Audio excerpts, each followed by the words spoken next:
یاد رکھیں جو وارث والے ہیں، وارث والے ان کا رنگ اور ہے، جو ماننے والے ہیں ان کا مزاج اور ہے۔ اپنی زندگی لوارثوں کی طرح نہیں گزاریں، تھوڑا سا ادھر گیا تھا تو پھر تھوڑا سا ادھر گیا تھا تو تھوڑا سا، یہ کیا بات ہوئی، یہ کیا بات ہوئی؟ اپنے آپ کو، اپنی نسبت کو، اپنے عقیدے کو مضبوط رکھیں۔ 1 انچ کے لیے اعلیٰ حضرت فاضل بریلوی رحمت اللہ علیہ کے مکان کی دیوار گر گئی، ایک کونا مکان کا، آپ جانتے ہیں پرانی دیواریں چھوٹی ہوتی تھی اور بارشوں میں اکثر گھروں کی دیواریں گری ہوئی ہوتی تھی۔ ایک سائیڈ کی دیوار گر گئی تو اس کونے میں ہندوؤں کا گھر تھا۔ اب مستری صاحب رات کو آئے، ان سے بات ہوئی تو کہنے لگے سویرے کام شروع کروں گا۔ کہا 1-2 صاحب نے کہ ہندوؤں کا گھر ساتھ ہے اور وہ دشمن بھی بڑے زیادہ ہیں، تو رات کو ہی ہو جائے۔ کہنے لگا جی نہیں، میری مجبوری ہے، مزدور کہاں سے لاؤں گا، بڑے معاملات ہیں، سویرے شروع ہوگی۔ اب رات کو مولانا ظفر الدین بہاری علیہ رحمہ کہتے ہیں بچے مدرسے کے، باقی سارے لوگ، سب کو جمع کیا گیا، چونکہ اس طرف سے تھوڑا خطرہ تھا ہندوؤں کی جانب سے۔ کہا جناب یہ بڑے دشمن ہیں اسلام کے، تو اس طرح کرو کہ 2-3 بچوں کی ڈیوٹی لگائیں یا کچھ لوگوں کی یہاں رات کو پہرا دیا جائے۔ ٹھنڈ بھی بڑی زیادہ تھی، کھڑا ہونا بھی مشکل تھا۔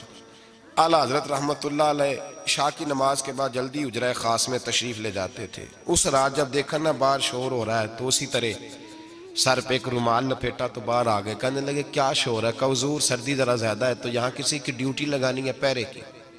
2 منٹ خاموش رہے، پھر فرمانے لگے کوئی ضرورت نہیں، جاؤ سو جاؤ سارے جا کے، کوئی ضرورت نہیں، جاؤ اپنے اپنے گھروں کو، کوئی حاجت نہیں، پہنچ جاؤ۔ کہا حضور مہربانی کرے، وہ طے ہونے لگا تھا۔ فرمایا میری وجہ سے کیوں کوئی ساری رات بیدار رہے، جاؤ تمہیں کہا نا آرام کرو۔ لوگ سو گئے۔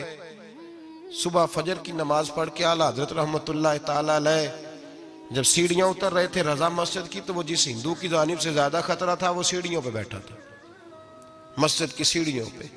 سب لوگوں کی توجہ ہو گئی، کہنے لگا مولانا میں کلمہ پڑھنے آیا ہوں، مجھے کلمہ پڑھا کے مسلمان کر دیں، میں کلمہ پڑھنے آیا ہوں، مسلمان کریں۔ لوگوں کی توجہ، اعلیٰ فرمانے لگے نہیں ابھی تو انتظار کر، تھوڑی دیر کے، اچھی طرح سوچ لے، جذباتی فیصلہ نہ کر کہ تو آ رہا ہے۔ یہ کہہ کے جب 2 سیڑھیاں نیچے اترے اس کے پاس سے تو اس نے پیر تھام لیے، کہنے لگا اب ایسے تو نہ کرو، رونے لگا۔ اعلیٰ حضرت رحمت اللہ نے کلمہ پڑھایا، کچھ باتوں کی نصیحت فرمائی، تشریف لے گئے۔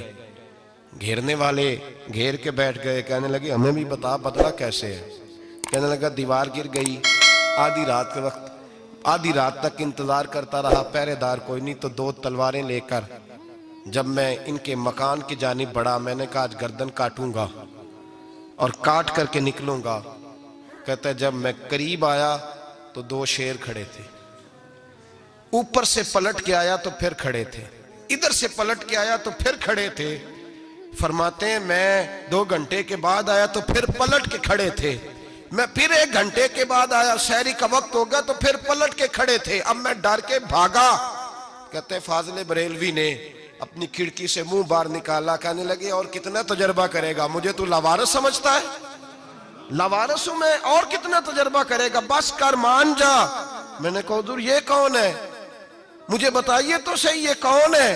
تو کہنے لگے میں نے ساری زندگی رسول اللہ کی عظمت کا دفاع کیا ہے، ساری زندگی غوث اعظم کے نعرے لگائے ہیں، ابھی تو یہ مدد صرف غوث پاک جیلانی کی بھیجی ہوئی ہے، ابھی تو غوث اعظم کی بھیجی ہوئی مدد ہے، مولا علی ابھی پیچھے ہیں، 2 جہاں کے محبوب ابھی اس سے پیچھے ہیں، وہ تو ابھی پیچھے ہیں، پیچھے کھڑے ہیں کہ ضرورت پڑی تو ہم بھی تیار بیٹھے ہیں۔ او بھائی آج رواج ہو گیا، رواج، میں نے 2-4 دن پہلے بھی کہا تھا، لوگ کہتے ہیں نہیں کوئی نہیں ضرورت، سامنے سارا کچھ نظر آ رہا ہے۔ او خدا کے بندو یاد رکھو، نسبت ہے بڑی چیز، جانے تگو دو میں، اگر کسی کو نسبت میسر آ گئی نا، نسبت، خالی دامن ہی مل گیا، تیرے ہاتھ میں کچھ ہے تو ہونی چاہیے نا، خالی دامن ہی تجھے کسی کا میسر آ گیا تو تو بچ گیا۔ اپنی نسبتوں کی حفاظت کریں،